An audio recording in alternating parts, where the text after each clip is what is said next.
Bonjour à tous, dans cette vidéo nous allons montrer comment brancher les batteries Pilontech. Alors une première remarque, c'est que lorsque vous commandez les batteries, il faut faire bien attention que votre fournisseur livre bien les câbles qui vont permettre de brancher l'intégralité du rack batterie vers l'onduleur, puisque ces câbles ne sont pas vendus par défaut avec chacun des blocs batterie.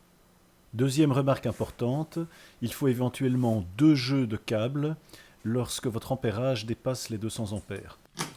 Donc on trouve dans chaque boîte de batterie 2 câbles, un orange, un noir. Les câbles orange serviront à relier les pôles positifs de chacun des blocs batterie, les câbles noirs les pôles négatifs. Donc chaque batterie est constituée, comme on le voit ici à gauche, de 2 pôles négatifs, 2 pôles positifs, pour pouvoir enchaîner les connexions d'un bloc à l'autre. Les câbles s'encliquent dans les connecteurs avec un système propriétaire, donc il faut faire bien attention d'entendre un clic ferme lorsque l'on connecte le câble pour s'assurer de la bonne connexion. Une fois cette étape de connexion terminée, on dégage les connecteurs restants. Donc il va rester 2 connecteurs respectivement positifs et négatifs sur le bloc du haut et le bloc du bas. Et ce sont sur ces connecteurs que viendront se brancher les 2 paires de longs câbles qui relieront le bloc de batterie à l'onduleur. Les batteries sont interconnectées entre elles via un câble RJ45 sur les ports Link, ce qui leur permet de communiquer de l'une à l'autre.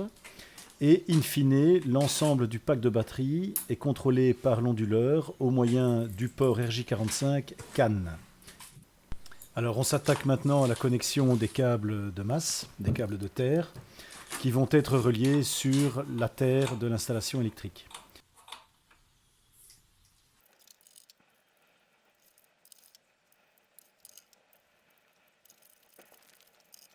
Le rack de batterie est maintenant câblé. On va procéder maintenant à quelques tests et à son allumage. Les batteries disposent de 2 interrupteurs. Un interrupteur mécanique 01, qui est un interrupteur de mise sous tension, et un soft button rouge qui allume la batterie. En principe, la tête du rack, donc la première batterie, pilote les batteries suivantes. Lorsque tous les interrupteurs de mise sous tension sont sur 1, donc sont en position on, l'ensemble des batteries 2, 3 et suivantes sont allumées sous commande de la première batterie. Donc en pratique, ne faites pas comme je le montre ici dans la vidéo. Il faudrait d'abord activer les switches mécaniques en position 1 sur chacune des 6 batteries et ensuite seulement appuyer sur le bouton rouge de la première batterie. Cela allumera alors automatiquement les batteries suivantes. Donc une fois l'allumage effectué, on voit les petites diodes vertes sur chacune des batteries qui indiquent l'état de charge. La première diode verte, la plus proche du bouton rouge, indique l'état et le fonctionnement de la batterie. Donc suivant la fréquence de clignotement, suivant qu'elle est éteinte, suivant qu'elle est allumée, cela indique soit une charge, soit une décharge, soit un mode idle dans lequel la batterie ne travaille pas.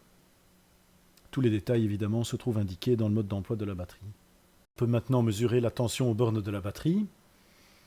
Et on constate qu'elle indique ici à peu près 49 volts et demi, ce qui correspond à 3,8 volts par cellule pour les 13 cellules qui composent chacune des blocs batterie, et ça en sortie de boîte, ce qui n'est pas trop mal. Voilà, fin de cette vidéo. On se retrouvera pour la suite de l'installation électrique dans la prochaine.